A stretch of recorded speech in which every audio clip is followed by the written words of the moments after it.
All praises to Yahweh, Ba'asham Yahweh Shai, Ba'asham Rakakwadash. Double honors to the apostles and the elders of Great Millstone, and Shalom to the elect to the nation of Israel.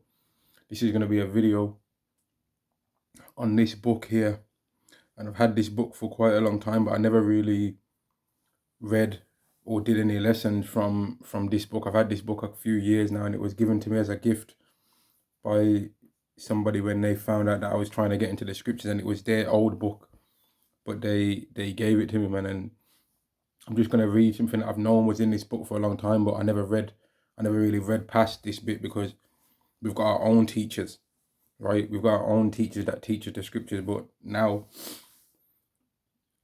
as knowledge increases, you can go into other things when you understand the Bible more through just your Bible alone, all right? So what I'm going to do is read from this book, and I'm going to be reading a bit higher above the words that you can see here, right? I'm going to read a bit higher above the words that you can see there, but I will put in the book's called Hidden Codes of the Bible, right? The book's called Hidden Codes of the Bible, and for the thumbnail of this video, I will use I'll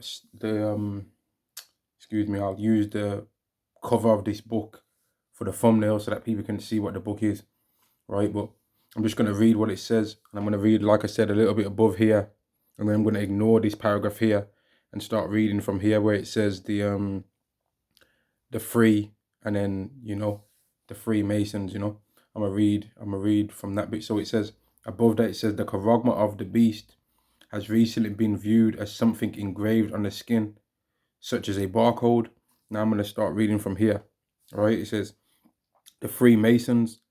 Now the Freemasons have been linked in the eyes of the Catholic Church with a sinister international syndicate of financiers who might just attempt to establish a new secular order by causing all, both small and great, rich and poor, free and bond, to receive a charagma in their right hand or in their foreheads, and that no man might buy or sell, save he that had the charagma, or the name of the beast, or the number of his name. The charagma of the beast has been viewed as something engraved on the skin, such as a barcode, or, right, or as you can see right there, man. As you can see right there, the word right there, man. And that's what we know that it is. It's not this, right? This is what it's not. It's not this, right? But it definitely is this, man. It definitely is this, right? It definitely is that, right? Such as a barcode or a C.H.I.P, a micro C.H.I.P,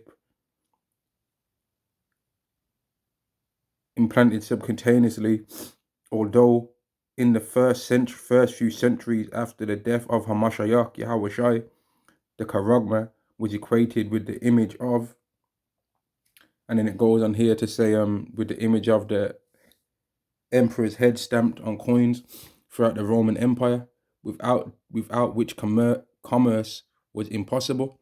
Proponents of the barcode theory point to the three prominent bars, which are identical to the bars used to represent the number 6. Now, we don't even really go into that and say that much no more anyway, as ourselves as Israelites. We go into how that 666 represents shall I say stigma, and a stigma or a stigmata is like a cutting into the body, right?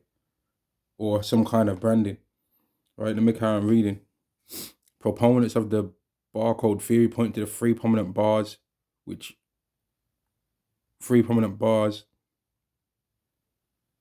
are identical to the bars used to represent the number 6, but this view has somewhat fallen out of fashion of late. Nowadays, most end timers believe that the social security number is the charagma of the beast, which we don't believe that. I already told you. The charagma is this, all right? Don't forget that's what it is. And if you take one of these things, what my finger's underneath right now, right, you're done. If you take, you can see my fingers underneath 2 words right there, right? And look at them in order, right? From left to right, right? Do not take that, right? Do not take that, man. If you take that, you're done, all right? You take that, you're done, man. And I'm gonna carry on reading from, I don't know if you can see where my finger, you can't see my fingers pointing on the book here. You won't be able to see it. It says, they remind us that any nation with a debt has obligation to debtors to track the income of its taxpayers, without this the number cannot get an without this one cannot get an ID card, and without ID one cannot conduct commercial transactions. But really, it's going to be without this, right? Without this, you're not going to be able to have an ID, because this is going to be the ID. This thing that my finger's underneath right now, this is going to be the ID, right? Let me cover it. Let me show that word right there, man. That word right there, that my two fingers are over. Without that, right? Without that, you won't be able to have an ID. That's what it's going to be, man. Without that, you ain't going to be able to buy and sell anything, man.